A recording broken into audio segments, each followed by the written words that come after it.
গোরা অফিসের সকলকে বলে এখনই এই অ্যাপস নিয়ে আলোচনা করাটা বন্ধ করা হোক, আর এই অ্যাপসটা কোনো মতেই লঞ্চ করা হবে না।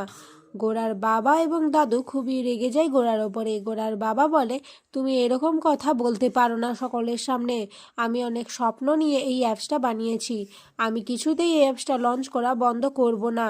গোরা বলে, আজকালকার দিনে প্রেম ভালোবাসা বলে কিছুই হয় না, তাই কেন একটা সাধারণ মানুষের জীবন ক্ষতি করতে চাইছো এই অ্যাপসের দ্বারা। তখনই ওখানে এলা চলে আসে।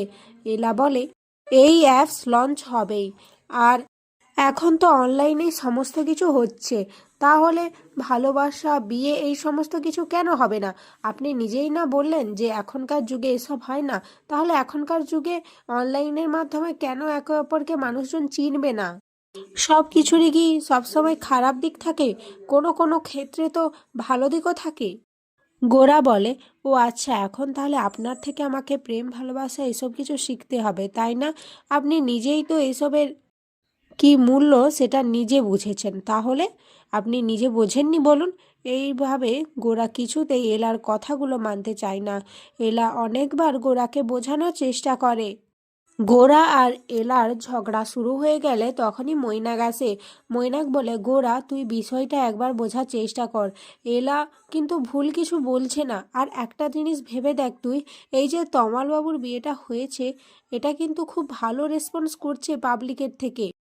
15,000-এরও বেশি সাবস্ক্রাইব ছাড়িয়ে গেছে, আর অনেকে তো পজিটিভ কমেন্টও করছে। যাদের 50-এর ওপর পেরিয়ে গেছে তারাও এই কাজকে বাহবা দিচ্ছে। তুই কেন সবসময় সব দিকের খারাপ জিনিসটাই দেখিস? এটার পজিটিভিটিটা দেখ একবার। মৈনাকে অনেক বোঝাতে থাকে গোরাকে, কিন্তু গোরা কোনো কথা মানতে চায় না।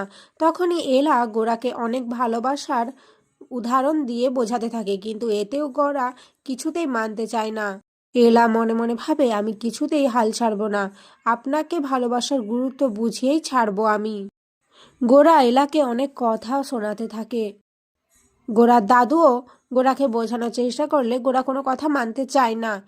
তখনই গোরার বাবা বলে, ঠিক আছে, তোমাকে এসবের মধ্যে থাকতে হবে না, কিন্তু একটা কথা জেনে রাখো, এই অ্যাপস লঞ্চ হবেই, সেটা যে কোনো মূল্যে। আর হ্যাঁ, আজ থেকে এলা তোমার পিএ। পিএ কথাটা শুনে এলা খুব ঘাবড়ে যায়, বলে, আমি সব কাজ করে দেব ওনার, কিন্তু আমি প্লিজ ওনার পিএ হতে পারবো না। গোরা বলে, আপনি আমাকে রিফিউজ করছেন? দেখুন, আমি সবার সব কথাই শুনেছি। আর হ্যাঁ, আপনাকে একটা কথা বলতে চাই, আমি আপনাকে একটা সুযোগ দিচ্ছি, দেখি আপনি কিভাবে আমাকে বোঝাতে পারেন। আর এর জন্য আপনাকে আমার পিএ হতে হবে, আজ থেকে আপনি আমার পিএ। এলা না না বলতে থাকে, কারণ সে কিছুতেই গোরার পিএ হতে চায় না। আর এখানেই আজকের পর্ব শেষ হয়ে যায়।